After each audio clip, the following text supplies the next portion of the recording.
Assalamualaikum warahmatullahi wabarakatuh. Salam sejahtera bagi kita semua. Om Swastiastu, Namo Buddhaya, salam kebajikan, salam budaya. Yang saya hormati Bapak dan Ibu Asesor Sertifikasi Dosen tahun 2026. Perkenalkan, saya Muhammad Ubaidul Iza, dosen tetap dengan NIDN 0029919201 dan NUPTK 6461770671130242. Saya bertugas di program studi senjata tradisional keris jurusan Kriya Institut Seni Indonesia Surakarta. Saat ini saya juga mengemban amanah dengan tugas tambahan sebagai koordinator program studi senjata tradisional keris, program studi satu-satunya di Indonesia. Bidang kepakaran saya berfokus pada reproduksi seni kriya berbasis material, teknik produksi, konsep estetika alusan kasaran sebagai estetika garap kriya, serta metode diversifikasi produk. Sebagai pendidik, saya selalu memastikan terwujudnya benang merah tridharma perguruan tinggi di dalam kelas. Pengajaran mata kuliah metode reproduksi seni yang saya ampu selaras dengan penelitian saya yang menghasilkan satu rumusan konsep estetika alusan kasaran sebagai fondasi dasar estetika reproduksi kriya Nusantara. Keilmuan ini turut saya implementasikan melalui kegiatan pengabdian kepada masyarakat, di mana kami melakukan transfer teknologi berupa diversifikasi material, teknik reproduksi, dan hilirisasi produk kriya berbasis pemberdayaan masyarakat. Secara spesifik, hasil riset bersama tim dalam kegiatan PKM Karya Seni mengenai pengenalan baja modern untuk generasi pandai besi di Klaten juga kami elaborasikan ke dalam materi pengajaran.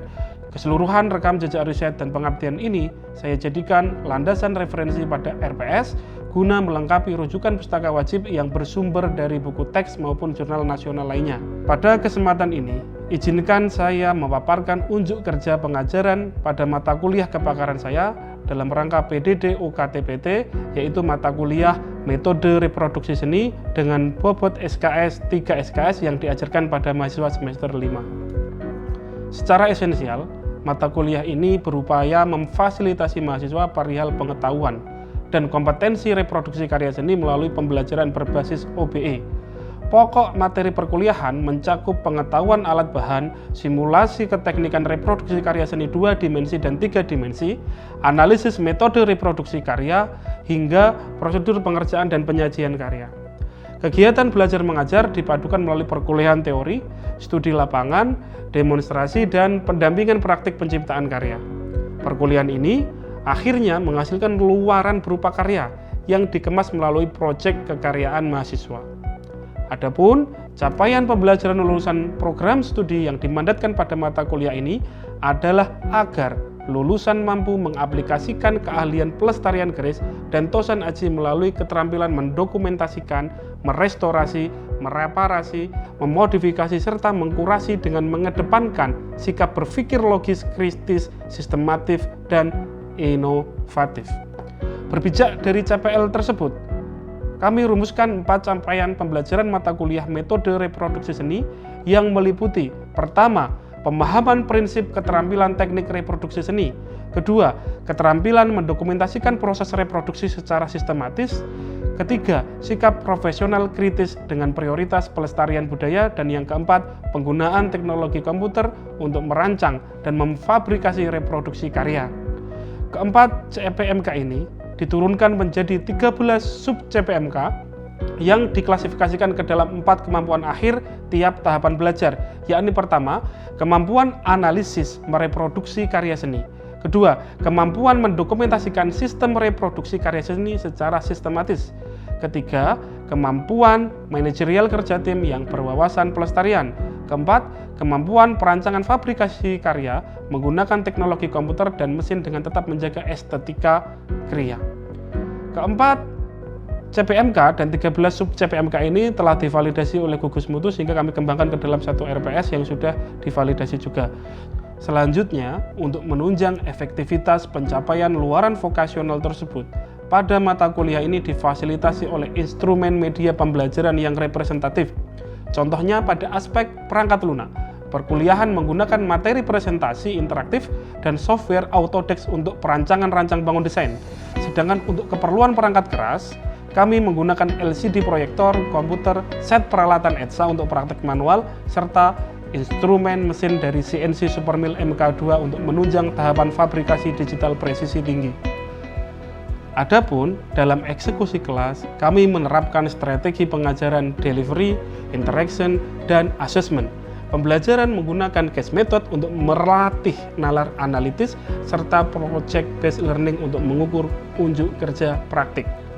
Secara spesifik, untuk aspek assessment, penilaian dilakukan melalui observasi kinerja, tugas karya, hingga presentasi. Sehingga basis penilaian pada mata kuliah ini dirumuskan dengan bobot penilaian yang meliputi 4 hal. Pertama, mahasiswa harus hadir dan berpartisipasi melalui project based learning sebesar 25%. Bobot penilaian selanjutnya ada pada kehadiran dan partisipasi mahasiswa melalui case method sebesar 15%, ujian tengah semester berbasis analisis kasus sebesar 10%, dan UAS yang merupakan evaluasi hasil proyek akhir sebesar 50%.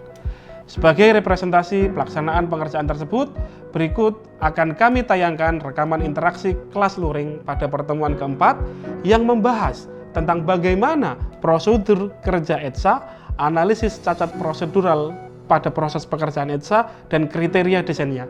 Demikian Bapak Ibu, pernyataan diri pengajaran ini kami sampaikan. Selamat menyaksikan rekaman pembelajaran yang menunjukkan pelaksanaan perkuliahan di pertemuan keempat. Assalamualaikum warahmatullahi wabarakatuh. Waalaikumsalam warahmatullahi wabarakatuh. Selamat siang rekan-rekan sekalian. Semoga semua dalam keadaan sehat walafiat ya. Alhamdulillah. Ini hadir semua? Oke, baik, terima kasih, semangat semua. Sebelum mengawali kuliah hari ini, alangkah baiknya kita menundukkan kepala sejenak untuk berdoa. Berdoa sesuai kepercayaan dan keyakinan masing-masing. Berdoa dipersilakan. Berdoa dicukupkan. Terima kasih. Pada kesempatan hari ini kita sampai pada pertemuan keempat, yakni tentang prosedur dan reproduksi seni, yakni sebuah langkah kerja dalam proses ETSA logam. Nah, pada pertemuan keempat kali ini, sebelum kita mulai, alangkah baiknya kita bisa merecall memori kita tentang apa yang telah kita pelajari di pertemuan sebelumnya. Di antara teman-teman, adakah yang dapat mereview? Saya, Pak. Oke, terima kasih. Asep? Mohon izin menjawab, Bapak. Yang kita pelajari pada pertemuan sebelumnya yaitu tentang dasar-dasar ETSA, yang pada prinsipnya ditentukan oleh reaksi korosi logam terhadap formula kimia yaitu HCl, H2O2, dan H2O, sehingga bagian-bagiannya yang tertutupi zat resis tidak terkikis oleh formula kimia. Selain itu Bapak, kita juga memahami tentang metode reproduksi seni dengan teknik ESA sebagai teknik reproduksi dekorasi pada karya logam. Begitu Bapak. Oke, terima kasih jawabannya. Tepat sekali, boleh tepuk tangan. Nah, oke, izinkan saya mereview teman-teman. Betul apa yang disampaikan Asep, tapi Bapak ingin sedikit menambahkan bahwa di pertemuan lalu kita telah belajar bahwa dari definisi, prinsip ETSA, karakteristik bahan-bahan, hingga bagaimana teknik ETSA kita jadikan inspirasi dalam reproduksi karya. Namun, karena kemarin kita sudah sempat share video daring di LMS, daring ISISKA, kita pernah memberikan video, betul tidak? Betul. Nah, di video tersebut, saya ingin mengajak teman-teman berdiskusi. Menurut saudara, alasan dari prosedur kegagalan ETSA itu ada di mana? Ada yang bisa memberikan pendapat dari analisa video? Saya, Pak. Oke, silakan. Mohon izin menjawab, Pak. Prosedur kerja dalam teknik ETSA harus dilakukan secara berurutan agar proses pengikisan logam menghasilkan hasil dekorasi yang halus, presisi, dan sesuai keselamatan kerja, baik keselamatan pekerja, baik benda kerjanya. Dari saya demikian, Oke, Pak. terima kasih, bagus sekali, tepuk tangan. Mantap. Ada lagi yang bisa menambahkan? Izin menambahkan, Pak. Menurut saya tahapan yang paling beresiko menimbulkan kegagalan yaitu proses ETSA campurannya tidak sesuai takaran. Ketika campuran itu tidak sesuai dengan rumus 4 air, 2 Cl dan 1 H2O2, hal ini menyebabkan proses korosi itu tidak sempurna, yang berdampak hasil karyanya nanti tidak halus. Terima kasih. Terima kasih. dari pertanyaan-pertanyaan tadi tentang bagaimana mencegah kegagalan dan bagaimana prosedur itu mengarahkan pada materi hari ini. Materi hari ini adalah tentang apa yang akan kita pelajari hari ini, yakni sub pertemuan keempat, yaitu mahasiswa mampu menganalisis urutan langkah kerja dari metode repro, mengidentifikasi penyebab kegagalan, dan mengidentifikasi bagaimana sih kriteria desain yang berhasil. Oleh karena itu, di sini roadmap materinya pertama kita akan berbicara langkah kerja proses ETSA. Kedua, kita akan berbicara bagaimana mengantisipasi dan menganalisis kegagalan, ya. Dan yang ketiga, kita cermati juga kriteria desain yang baik dan berhasil itu bagaimana sih. Nah, oleh karena itu, basis penilaian hari ini adalah aktivitas dari kinerja teman-teman dalam berpartisipasi maupun tes pengetahuan seperti yang telah disampaikan di RPS. Nah, ini Bapak sudah menyiapkan lembar. Nanti beberapa nama tadi seperti Aldi, Rizky, ya, dan Asep yang sudah menjawab. Anda bagus sekali menunjukkan kinerja. Oleh karena itu, kita bisa masuk ke materi kita bahwa kemudian langkah kerja proses ETSA. Yang pertama adalah menutupi logam dengan cat besi. Tahap berikutnya, kita sudah memiliki desain nih. Nah, desain ini kita pindahkan dengan kertas karbon dari logam yang sudah kita tutupi dengan zat besi. Hasilnya kira-kira seperti ini ketika kita mengupas sesuai motif yang ingin kita buka. Ya, seperti ini. Dari slide ini ada pertanyaan dulu. Ya Pak, mengenai apakah selain menggunakan cat besi bisa menggunakan media lain seperti stiker atau sebagainya Pak? Oke, menarik sekali pertanyaannya, tepat sekali. Seperti yang telah kita urai sebelumnya bahwa kemudian ketika tidak ada cat besi, kita bisa menggunakan zat anti korosi yang lain. Ini disebut resist. Sifatnya harus kedap air, ya, memiliki daya rekap sehingga kita bisa mengganti selain menggunakan cat besi. Bisa pakai stiker, bisa pakai malam bahkan, ya, bisa pakai cat spray dan semacamnya. Oleh karena itu, saya lanjutkan ke slide berikutnya. Slide berikutnya berbicara pada ini contoh hasil benda kerja yang setelah dicat atau dihilangkan sesuai motif. Apakah yang di belakang bisa melihat ini dengan benar? Bisa ya? Tidak terganggu ya? Mungkin Bapak bisa sedikit bergeser. Tahap berikutnya kita perlu meredam benda kerja dengan larutan ETSA tadi seperti yang telah disampaikan oleh Rizky. Dan yang paling penting untuk mencegah kegagalan, kita pantau nih logamnya, kita pantau agar tidak sampai apa? Bolong, tepat sekali. Yang sering kali terjadi adalah bolong. Nah, disinilah proses harus sesuai dengan tahapan, ini disebut sebagai garap halusan. Jadi meskipun reproduksi, garapnya harus halus begitu. Nah, ini kita lanjutkan.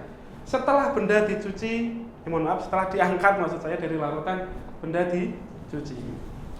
Setelah dicuci, di finishing polish, dan akhirnya kita menemukan hasil akhir demikian. Nah, ini tahapan pekerjaan yang menjadi urutan pekerjaan supaya prosedur metode reproduksi seni dapat berjalan dan diulang-ulang menghasilkan efisiensi dan efektivitas produksi, memitigasi kegagalan. Nah, dari video yang telah Bapak share di LMS daring Siska, ini cuplikannya Bapak bikin video ini di outdoor. Salah satu syarat proses kerja ETSA ini harus dilakukan di luar ruangan. Tujuannya agar selamat orangnya, betul sekali. Karena kita menggunakan zat-zat kimia. Maka selain harus menggunakan sarung tangan, ini pastikan menggunakan masker dan kita memitigasi resiko dengan bekerja di luar ruangan, ya, di luar ruangan supaya aman. Nah, video ini sudah menjadi tugas mandiri teman-teman. Saya dapat memastikan teman-teman sudah paham ya? Oke, mantap sekali. Dan ingat selalu rumusnya adalah 4:2:1. Nah, pembuktiannya ini video yang Bapak rekam di luar ruangan. Nah, ini harus menggunakan takaran. Nah, Satuan. Nah, setelah itu kita cermati lagi, masukkan benda kerjanya yang telah ditutupi atau didesain dengan stiker. Ini kita menggunakan stiker, ya. Seperti jawaban Rizky tadi. Selain cat besi kita bisa pakai stiker. Seperti itu. Nah, perhatikan prosesnya. Ini mengikis pelan-pelan, halus gitu, smooth. Jadi supaya proses pengetsaannya terkontrol. Nah, mulai ada reaksi. Air berwarna bening pelan-pelan menjadi hijau. Betul sekali. Itu terjadi korosi. Ya, terjadi korosi. Nah, mari kita analisis bagaimana kegagalan prosedur kerja ETSA pada video ini. Coba Anda cermati, alatnya sudah benar, pakai nampan plastik. Cairannya sudah benar, HCl dan juga H2O, betul sekali, H2O2 maksudnya. Apa yang terjadi? Berbusa. Reaksi terlalu keras. Coba Fauzan jelaskan, menurut Anda bagaimana? Nggih Pak, matur nuwun waktunya. Dari video yang terlihat itu takarannya tidak tertakar sesuai urutan, Pak. Dan menuangnya pun di mata kuliah pertemuan pertama, syarat penyampuran bahan kimia itu jadi larutan kimia dituang ke air. Jadi dalam video tersebut larutannya terlalu keras sehingga menimbulkan buih dan gas yang sangat beracun bagi manusia. Oh, betul sekali, cerdas sekali. Selain itu izin menambahkan, prakteknya tadi di dalam ruangan. Enggak, asapnya terjebak di situ, itu bahaya untuk teman-teman di sekitar. Nah, ini harus diperhatikan. Harus selamat orangnya dan juga selamat benda kerjanya. Seperti kata Aldi tadi. Mantap sekali. Nah, kita masuk ke kasus berikutnya, teman-teman. Kasus kedua. Nah, desain sudah sesuai prosedur nih. Hasilnya ini bagaimana? Ada yang bisa menjelaskan? Saya Pak, izin menjawab. Pada proses pengerjaan, kurangnya kesabaran dalam melakukan pengharapan menyebabkan produk yang dieksa menjadi berlubang. Selain itu, campuran yang digunakan terlalu keras sehingga proses pengikisan berlangsung secara berlebihan dan menyebabkan kerusakan pada permukaan produk. Sekian Pak. Coba bisa Anda tunjukkan bagian mana yang lubang pada video itu? Yang atas. Oh, atas ini ya? Ah, tepat sekali. Ini contoh hasil ETSA yang berlubang. Eman-eman kan? Sayang sekali, desain sudah bagus sesuai prosedur sampai berlubang. Ya, eman sekali. Nah, oleh karena itu Bapak tunjukkan praktik baik. Contohnya seperti apa? Ini contoh hasil karya ETSA kakak tingkat Anda. Salah satunya ada di sini. Bapak izin ambil ya. Ini hasil karya ETSA yang berhasil. Artinya selamat bendanya, selamat juga orangnya. Ini penting sekali, harus dipahami. Jangan sampai Anda dapat order seperti proyek kakak tingkat Anda ini dapat order untuk pembuatan plakat dan medali. Karyanya berhasil, orangnya berbahaya sekali itu. Harus diperhatikan, ya. Ini baru level pengenalan awal. Karena ketika nanti saudara sudah level selanjutnya di tingkat lanjut, kita sudah masuk ke aplikasi pada custom. Ini secara nilai sangat menarik sekali. Seperti contoh yang ada di sini Bapak membawa. Contohnya ini aplikasi ETSA untuk pendok. Betul sekali. Ketika ini bisa direproduksi secara massal, dapat menekan biaya dan menekan bagaimana kelelahan kita dalam bekerja. Efisiensi dan efektivitas produk berjalan. Contoh berikutnya ini Bapak bawa pisau, aplikasinya sudah pada masuk. Ada bilah, tepat sekali. Nah, ini contoh terakhir lagi. Ini aplikasi pada karya. Ya, mohon izin Bapak izin buka. Ya. Nah, ini contoh hasil karya kakak tingkat Anda. Ya, Bapak izin ambil center. Ini kemampuan advance dari penciptaan metode reproduksi dengan teknik ETSA. Karena kalau diukir manual, waktunya akan terlalu panjang, betul tidak? Betul. Biayanya akan semakin mahal. Nah, itu harus dipahami bagaimana aplikasi teknik ETSA ini untuk tingkat lanjut. Cukup jelas? Jelas ya? Nah, cukup jelas. Ini Bapak izin masukkan dulu karya kakak tingkat Anda. Nah, seperti seperti ini. Nah, kita lanjut ke materi selanjutnya. Materi selanjutnya ini berkaitan dengan kisi-kisi untuk pertemuan ke-5. Apa itu? Kita akan berbicara bagaimana kriteria desain pada karya ETSA. Kriterianya adalah garis minimal harus 2 mm. Contohnya seperti ini, dan harus dipisahkan warna putih dan warna hitam. Tujuannya apa? Ketika diekspos seperti ini, bisa tahu nih bagian mana yang dikikis. Ya, cukup jelas sampai di sini? Cukup jelas? Oke, kita lanjutkan di selanjutnya. Ini contoh yang lebih jelas lagi. Kita bisa bandingkan gambar kanan Bapak maksud saya, dan kiri Bapak, kanan dan kiri. Ini terlihat jelas, bagian yang tertutupi oleh zat resist, dalam hal ini stiker, itu terkikis. Salah, tidak terkikis. Yang tertutupi stiker loh. Nah, betul nggak? Yang tertutupi stiker terkikis. Seperti itu. Cukup jelas sampai di sini? Kira-kira paham ya? Oke, oleh karena itu di pertemuan keempat ini juga bagian dari pembelajaran di materi selanjutnya. Teman-teman, di materi pertemuan kelima kita akan membahas bagaimana konseptualisasi karya. Ketika teman-teman kemarin sudah menyampaikan ide, bahkan berkonsultasi di luar jam, itu sangat menarik sekali. Semangatnya sangat bagus ya. Bapak juga membuka ruang ketika teman-teman ingin konsultasi ya. Ini contoh hasil konseptualisasi. Dipisahkan warna hitam dan putih. Dikonseptualisasikan benda apakah itu? Plakat untuk pelestari budaya. Ini nggak cuma konsep, sudah dielaborasikan pada hasilnya. Hasilnya seperti ini teman-teman. Cukup jelas materi hari ini? Menarik sekali. Maka kita tiba pada penghujung perkuliahan. Terima kasih atas aktivitas yang sangat semangat hari ini. Rekan-rekan sudah sangat berjuang untuk menyimak materi. Saya lihat antusiasmenya sangat bagus. Maka mari kita rangkum pembelajaran kita hari ini, teman-teman. Apa yang kira-kira dapat kita rangkum dari pembelajaran hari ini? Saya, Pak. Keberhasilan ETSA bertumbuh pada mindset yang mengedepankan ETSA, cara garap halus, kedisiplinan urutan kerja, penggunaan K3 dan takaran larutan yang presisi, yaitu 4:2:1. Sekian dari saya, Pak. Betul sekali.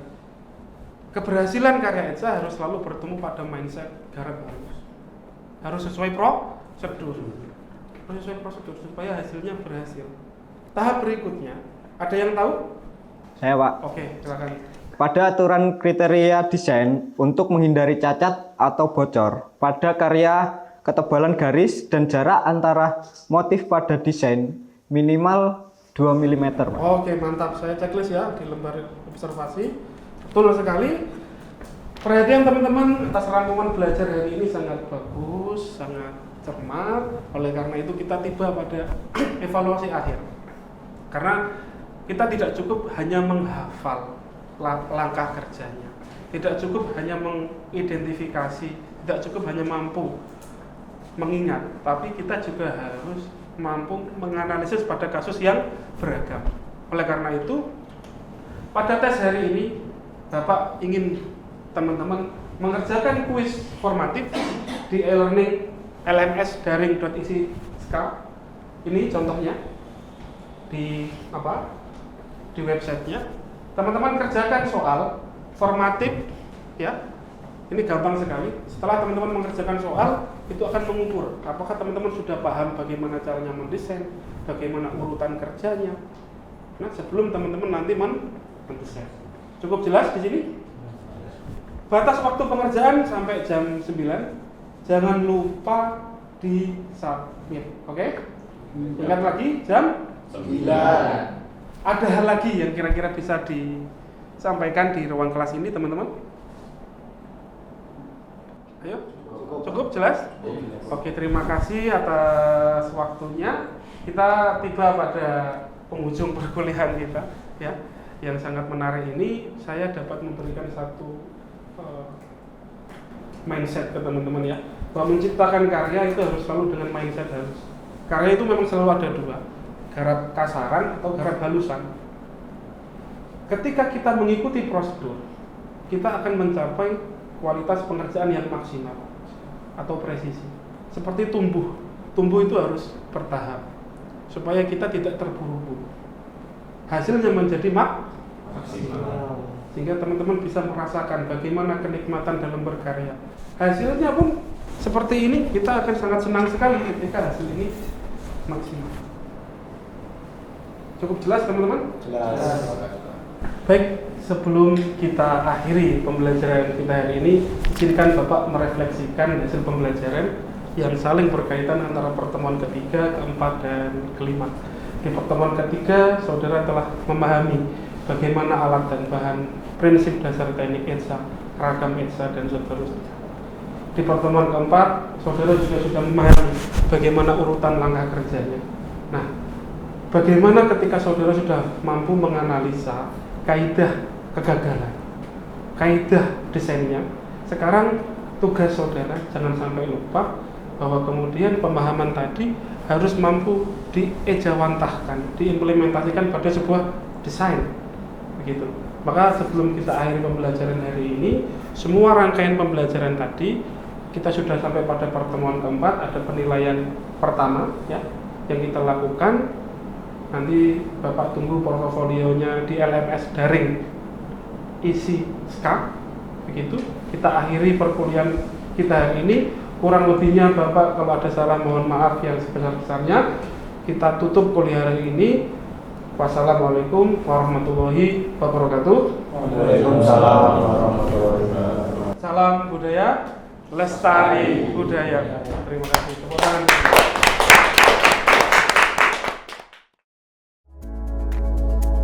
Demikianlah cuplikan pelaksanaan pengajaran pada mata kuliah metode reproduksi seni melalui pendekatan flipped classroom, case method, dan project based learning yang baru saja kita saksikan. Kami di program studi KRIS selalu berupaya memastikan bahwa proses transfer keilmuan di dalam kelas tidak berhenti pada tataran teoritis semata.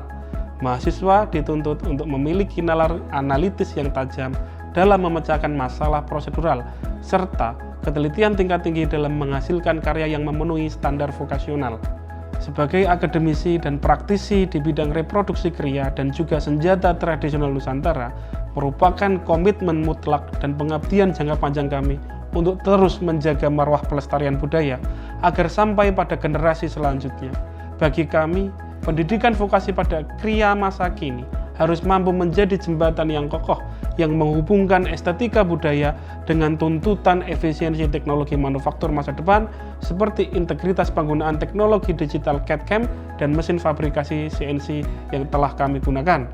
Seluruh aktivitas pengajaran ini adalah manifestasi dari integritas kami dalam menjalankan Tridharma perguruan tinggi secara berkelanjutan, di mana hasil riset tentang konsep estetika, alusan, dan kasaran, dan hilirisasi pengabdian kepada masyarakat secara luas akan selalu menjadi ruh yang menghidupkan dialektika akademik bersama mahasiswa. Semoga deskripsi dan unjuk kerja ini dapat memberikan gambaran yang komprehensif mengenai dedikasi dan profesionalisme kami sebagai seorang pendidik. Terima kasih atas waktu, perhatian, serta evaluasi dari Bapak dan Ibu Asesor Sertifikasi Dosen. Wassalamualaikum warahmatullahi wabarakatuh. Om Santi Santi Om Rahayu, salam budaya, matur nuwun.